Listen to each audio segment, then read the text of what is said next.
Hello दोस्तों, चलिए आज हम पढ़ते हैं वैदिक सभ्यता। इससे पहले हम बता दें कि अगर आप लोग मेरा चैनल सब्सक्राइब नहीं किए हैं तो मेरा YouTube channel Bhim general studies के नाम से है, इसको आप सब्सक्राइब कर लीजिए।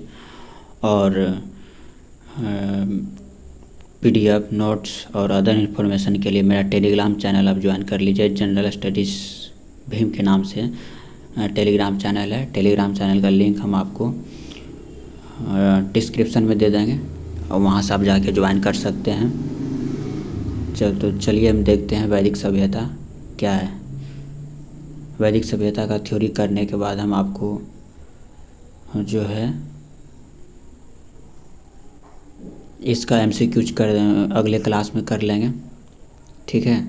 चलिए देखते हैं वैदिक सभ्यता। थोड़ा सा हम इसका साइज छोटा कर लें। चलिए रेडी। वैदिक काल दो भागों में बांटा गया है। वैदिक काल का विभाजन दो भागों में किया गया है। पहला भाग है ऋग्वैदिक काल 1500 से 1000 ईसा पूर्व।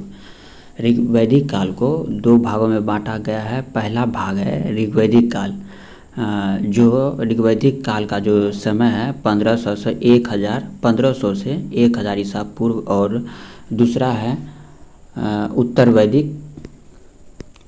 उत्तर वैदिक काल, जिसका समय है 1000 से 600 ईसा पूर्व। पहला है ऋग्वैदिक काल 1500 से 1000 ईसा पूर्व और दूसरा है उत्तर वैदिक काल 1000 से 600 ईसा पूर्व में किया गया है। आर्य सर्वप्रथम पंजाब एवं अफगानिस्तान में बसे थे। आर्य सर्वप्रथम जो है पंजाब एवं अफगानिस्तान में बसे थे। मैक्स मूलर ने आर्यों का मूल निवास स्थान मध्य एशिया को माना। मैक्स मूलर जो इतिहासकार थे उसने आर्यों का मूल निवास स्थान मध्य एशिया को माना। आर्यों द्वारा निर्मित सभ्यता को वैदिक सभ्यता कही गई। आर्यों द्वारा विकसित सभ्यता क्या थी? आर्यों द्वारा विकसित सभ्यता ग्रामीण सभ्यता थी। आर्यों की भाषा क्या थी? संस्कृत। आर्यों की भाषा संस्कृत थी।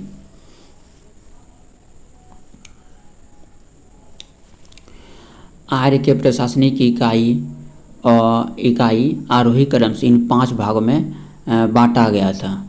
आर्यों का प्रशासनिक इकाई आरोही क्रम से इन 5 भागों में बांटा गया था।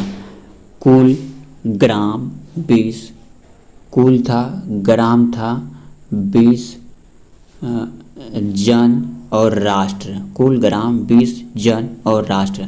ग्राम के मुखिया को ग्रामीण, 20 का प्रधान विस्पति एवं जन के शासक राजन कहलाते थे।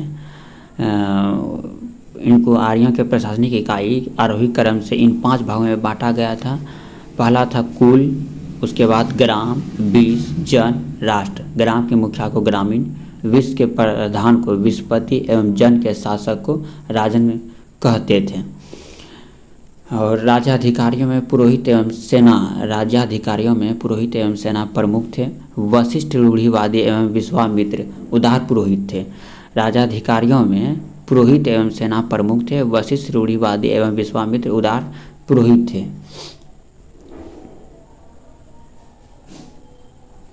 सूत्ररथकर तथा कमादी नामक अधिकारी रत्नी कहे जाते थे। सूत्ररथकर तथा कमादी नामक अधिकारी रत्नी कहे जाते थे। इनकी संख्या राजा सहित करीब 12 हुआ करती थी। पूरब दुर्गापति एवं अस्पष्ट जनता की गतिविधियों को देखने वाले गुप्तचर होते थे। पूरब दुर्गपति एवं अस्पष्ट जनता की गतिविधियों को देखने वाले गुप्तचर होते थे। पूरब दुर्गपति एवं अस्पष्ट, पूरब जो है दुर्गपति एवं अस्पष्ट जो होता था जनता की गतिविधियों को देखने वाले गुप्तचर होते थे। वाजपति गोचर भूमि का अधिकारी होता था।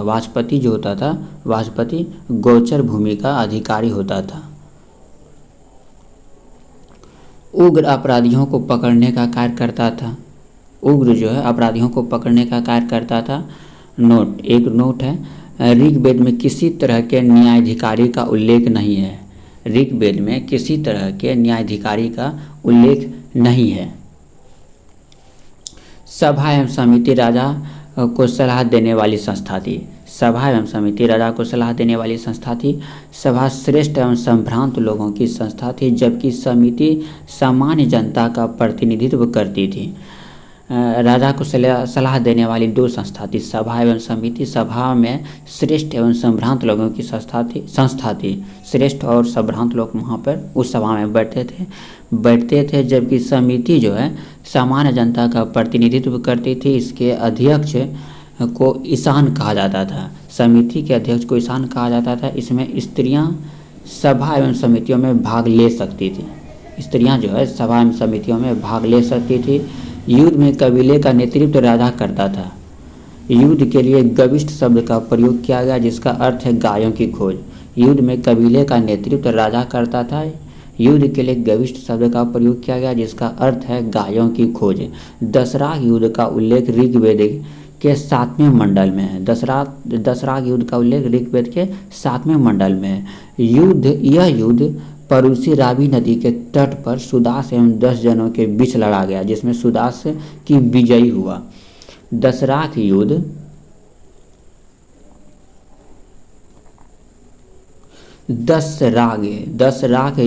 का उल्लेख ऋग्वेद के 7वें मंडल में है। यह युद्ध परूसी रावी नदी के तट पर सुदास एवं 10 जनों के बीच लड़ा गया, जिसमें सुदास विजयी हुआ। ठीक है, चलिए आगे देखते हैं।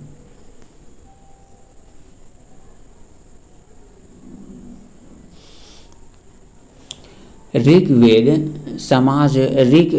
समाज 4 वर्णों में विभक्त था। यह वर्ण थे ब्राह्मण, क्षत्रिय, वैश्य और शूद्र। यह विभाजन व्यवसाय पर आधारित था। ऋग्वैदिक समाज 4 वर्णों में विभक्त था। यह वर्ण थे ब्राह्मण, क्षत्रिय, वैश्य और शूद्र। यह विभाजन व्यवसाय पर आधारित था। नोट है, अपनी श्रद्धा की कुल संख्या, अपनी श्रद्धा गलत यहाँ लिखा गया। यहाँ होगा उपनिषद। उपनिषदों की कुल संख्या 108 है। महापुराणों की संख्या 18 है और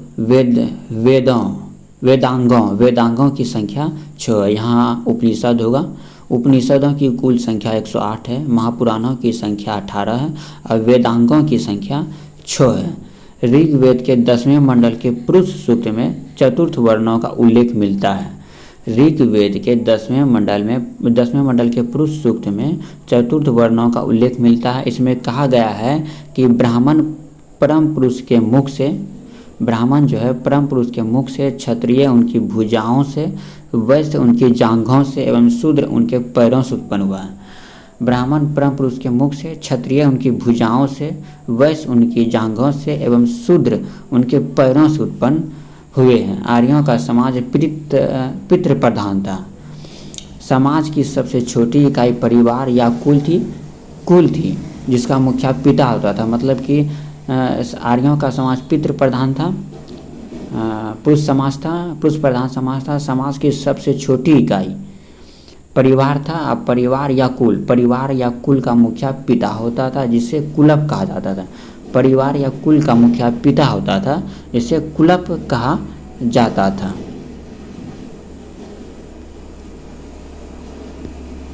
स्त्रियां इस काल में अपने पति के साथ यज्ञ कार्य में भाग लेती थी। स्त्रियां इस काल में अपने पति के साथ यज्ञ कार्य में भाग लेती थी। बाल विवाह एवं पर्दा प्रथा का प्रचलन नहीं था। विधवा अपने मृतक पति के छोटे भाई देवर से विवाह कर सकती थी। चलिए फिर आगे देखते हैं।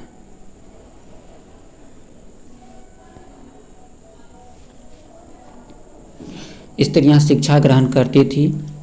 ऋग्वेद में लोपामुद्रा, घोषा, सिक्ता, अपला एवं विश्वास जैसी विदुषी स्त्रियों का वर्णन है।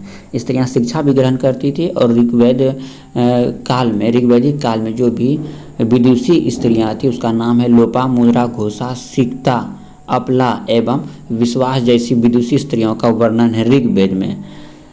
ठीक है, गार्गी ने याज्ञवल्क्य को वाद विवाद की चुनौती दी थी। गार्गी ने याज्ञवल्क्य को वाद विवाद की चुनौती दी थी। जीवन भर अविवाहित रहने वाली महिलाओं को अमाजू कहा जाता था। आर्यों का मुख्य पेय पदार्थ सोमरस था। आर्यों का मुख्य पेय पदार्थ सोमरस था। यह वनस्पति से बनाया जाता था। आर्य मुख्यतः 3 प्रकार के वस्त्रों का उपयोग करते थे। आर्य मुख्यतः कितने प्रकार? 3 प्रकार के वस्त्रों का उपयोग करते थे। पहला था वास, दूसरा अधिवास, तीसरा उष्णीय।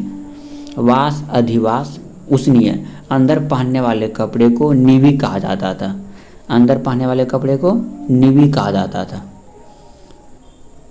चलिए अब देख लेते हैं प्रमुख दर्शन एवं उसके प्रवर्तक। ऋग्वैदिक काल में प्रमुख दर्शन एवं उसके प्रवर्तक कौन कौन थे? दर्शन और प्रवर्तक चावर्क चावक दर्शन का प्रवर्तक चावर्क ही थे। योग दर्शन का प्रवर्तक पतंजलि था। सांख्य दर्शन का प्रवर्तक कपिल था। न्याय दर्शन का प्रवर्तक गौतम था। पूर्व मीमांसा का प्रवर्तक जैमिनी था। उत्तर मीमांसा का प्रवर्तक बदरायन था। वैशेषिक दर्शन का प्रवर्तक कनाद या उलूक था। आर्य के मनोरंजन का मुख्य साधन थे संगीत, रथ दौड़, घुड़दौड़ एवं धूत कीड़ा। आर्यों के मनोरंजन का मुख्य साधन क्या था? संगीत, रथ दौड़, घुड़दौड़ एवं धूत कीड़ा। आर्यों का मुख्य व्यवसाय पशुपालन एवं कृषि था। आर्यों का मुख्य व्यवसाय क्या था? पशुपालन एवं कृषि।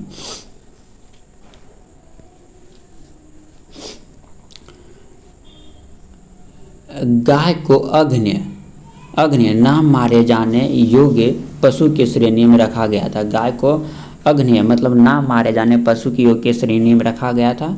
गाय की हत्या करने वाले या उससे घायल करने वाले के लिए वेदों में मृत्यु दंड अथवा देश निकाला की व्यवस्था की गई है। गाय की हत्या करने वाले या उसे घायल करने वालों के लिए वेदों में मृत्यु दंड अथवा देश निकाले की व्यवस्था की गई है। आर्यों का प्रिय पशु घोड़ा एवं सर्वाधिक प्रिय देवता इंद्र थे। आर्यों का प्रिय पशु क्या था? घोड़ा एवं सर्वाधिक प्रिय देवता इंद्र थे। आर्यों द्वारा खोजी गई धातु लोहा थी। आर्यों द्वारा खोजी गई धातु लोहा थी जिसे श्याम अयस कहा जाता था। आर्यों द्वारा खोजी गई धातु लोहा था जिसे श्याम अयस कहा जाता था। तांबे को लोहित अयस कहा जाता था। तांबे को लोहित अयस कहा जाता था और लोहा को श्याम अयस कहा जाता था।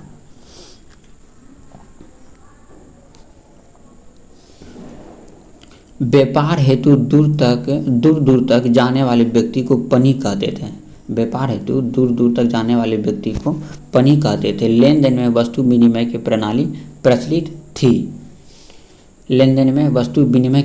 प्रचलित थी। ऋण देकर ब्याज लेने वाले व्यक्ति को वेक नोट या सूदखोर कहा जाता था। याद रखेंगे इसको कि ऋग्वैदिक काल में ऋण देकर ब्याज लेने वाले व्यक्ति को वेक नोट या सूदखोर कहा जाता था। मनुष्य एवं देवता के बीच मध्यस्थ की भूमिका निभाने वाले देवता के रूप में अग्नि की पूजा की जाती थी। मनुष्य एवं देवता के बीच मध्यस्थ की भूमिका निभाने वाले देवता के रूप में अग्नि की पूजा की जाती थी। ऋग्वेद में उल्लेखित सभी नदियों में सरस्वती सबसे महत्वपूर्ण तथा पवित्र मानी जाती थी। ऋग्वेद में उल्लेखित सभी नदियों में, ऋग्वेद में जितना भी नदी का उल्लेख किया गया है, सभी नदियों में सबसे महत्वपूर्ण एवं पवित्र नदी सरस्वती को माना जाता था। ऋग्वेद में गंगा 1 बार और यमुना का उल्लेख 3 बार हुआ है। ऋग्वेद में गंगा का उल्लेख 1 बार और यमुना का उल्लेख 3 बार हुआ है। इसमें सिंधु नदी का उल्लेख सर्वाधिक बार हुआ है। ऋग्वैदिक कालीन नदियाँ देख लेते हैं। प्राचीन नाम है, आधुनिक नाम है, फिर प्राचीन नाम है, आधुनिक नाम है, तो यहाँ से अलग है। देख लेते हैं प्राचीन नाम कुंभ। इसका कुंभ नदी का आधुनिक नाम है काबुल। किरमा का आधुनिक नाम भी काबुल ही है। वितस्ता का झेलम है। अस्किनी का चिनाब। इसमें थोड़ा सा इस दोनों में इसमें कन्फ्यूजन हो गया है, इसको हम फिर कभी आपको अगली वीडियो में बता देंगे। इसमें क्रीमा काबुल क्या, इसमें कन्फ्यूजन है। वितिस्ता को झेलम कहते हैं, अस्किनी को चिनाब कहते हैं, परूसी को रावी कहते हैं, शतद्रु को सतलज कहते हैं, बिपाशा को व्यास कहते हैं। बिपाशा पुराना नाम है, व्यास आधुनिक नाम है। सदानीरा को गंडक कहते हैं, दृष्टवती को घग्घर कहते हैं, गोमती को गोमल कहते हैं, सुवस्तु को स्वात कहते हैं, सुवस्तु को स्वात कहते हैं। उत्तर वैदिक काल में इंद्र के स्थान पर प्रजापति सर्वाधिक प्रिय देवता हो गए थे। उत्तर वैदिक काल में इंद्र के स्थान पर प्रजापति सर्वाधिक प्रिय देवता हो गए थे। ऋग्वैदिक कालीन देवता को अब देख लेते हैं। देवता और उसका संबंध किससे था? इंद्र। इंद्र युद्ध का नेता एवं वर्षा का देवता। इंद्र जो है युद्ध का नेता एवं वर्षा का देवता था। अग्नि देवता एवं मनुष्य के बीच मध्यस्थ करते थे। अग्नि जो है देवता मनुष्य के बीच मध्यस्थ करते थे। वरुण जो है पृथ्वी एवं सूर्य के निर्माता, समुद्र का देवता, विश्व के नियामक एवं शासक थे। वरुण पृथ्वी एवं सूर्य का देवता, पृथ्वी एवं सूर्य का देवता वरुण, समुद्र का भी देवता वरुण, विश्व के नियामक एवं शासक थे। सत्य का प्रतीक था वरुण। ऋतु परिवर्तन एवं दिन रात का कर्ता धर्ता कौन था? ऋतु परिवर्तन दिन रात का कर्ता धर्ता भी वरुण ही था।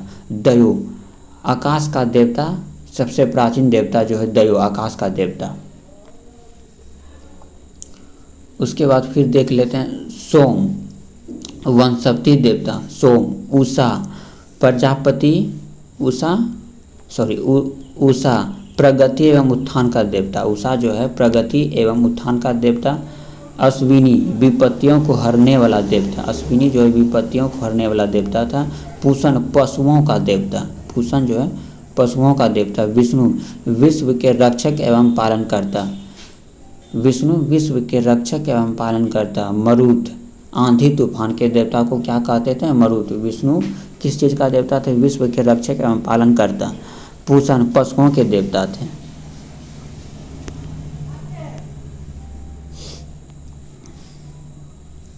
अब देख लेते हैं आगे। उत्तर वैदिक काल में राजा के राज्याभिषेक के समय राजसूय यज्ञ का अनुष्ठान किया जाता था। उत्तर वैदिक काल में राजा के राज्याभिषेक के समय राजसूय यज्ञ का अनुष्ठान किया जाता था। उत्तर वैदिक काल में वर्ण व्यवसाय के बजाय जन्म के आधार पर निर्धारित होने लगे। तो उत्तर वैदिक काल में वर्ण व्यवस्था के बजाय जन्म के आधार पर निर्धारित होने लगे थे। वर्ण जो है जन्म के आधार पर निर्धारित होने लगे थे। उत्तर वैदिक काल में हल को सिरा, हल रेखा को सीता कहा जाता था। उत्तर वैदिक काल में हल जो है उसको सिरा कहा जाता था और हल रेखा को सीता कहा जाता था। उत्तर वैदिक काल में निष्क और शतमान मुद्रा की इकाई थी, लेकिन इस काल में उत्तर वैदिक काल में निष्क और शतमान मुद्रा की इकाइयाँ थी, लेकिन इस काल में किसी खास भार, आकृति और मूल्य के सिक्कों के चलन का कोई प्रमाण नहीं मिलता। उत्तर वैदिक काल में निष्क और शतमान मुद्रा की इकाइयाँ थी, लेकिन इस काल में किसी खास भार, आकृति और मूल्य के सिक्कों का चलन का कोई प्रमाण नहीं मिलता है। सांख्य दर्शन भारत के सभी दर्शनों में सबसे प्राचीन है। सांख्य दर्शन जो है भारत के सभी दर्शनों में सबसे प्राचीन है। इसके अनुसार मूल तत्व 25 है, जिनमें प्रकृति पहला तत्व है। सांख्य दर्शन के अनुसार मूल तत्व 25 है, जिनमें प्रकृति पहला तत्व है, जिनमें प्रकृति पहला तत्व है। और सांख्य दर्शन भारत का सबसे प्राचीन दर्शन भी है।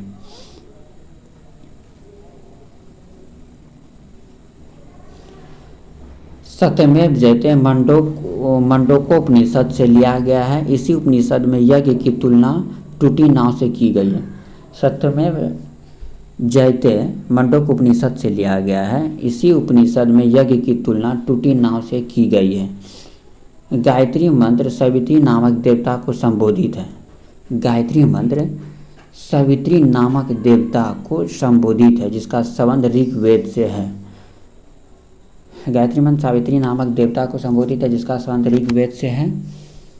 लोगों को आर्य बनाने के लिए विश्वामित्र ने गायत्री मंत्र की रचना की थी। लोगों को आर्य बनाने के लिए विश्वामित्र ने गायत्री मंत्र की रचना की थी। उत्तर वैदिक काल में कौशाम्बी नगर में प्रथम बार पक्की ईंटों का प्रयोग किया गया। उत्तर वैदिक काल में कौशाम्बी नगर में प्रथम बार पक्की ईंटों का प्रयोग किया गया। महाकाव्य दो हैं, महाभारत एवं रामायण। महाभारत का पुराना नाम जय संहिता है। यह विश्व का सबसे बड़ा महाकाव्य है। महाभारत का पुराना नाम जय संहिता है। यह विश्व का सबसे बड़ा महाकाव्य है। गोत्र नामक संस्था का जन्म उत्तर वैदिक काल में ही हुआ था। गोत्र नामक संस्था का जन्म कब हुआ था? उत्तर वैदिक काल में ही। खत्म हो गया। एक और नोट है, देख लेते हैं इसमें क्या है।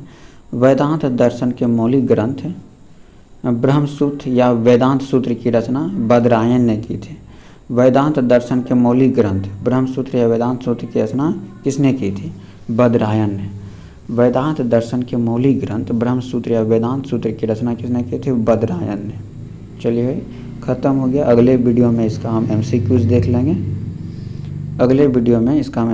देख लेंगे और इस वीडियो को यहीं हम ख़त्म करते हैं। आप मेरा चैनल सब्सक्राइब कर लीजिएगा, भीम जनरल स्टडीज़ के नाम से है, और टेलीग्राम चैनल पे आप ज्वाइन कर लीजिएगा PDF नोट्स और अदर इन्फॉर्मेशन के लिए। Thank you.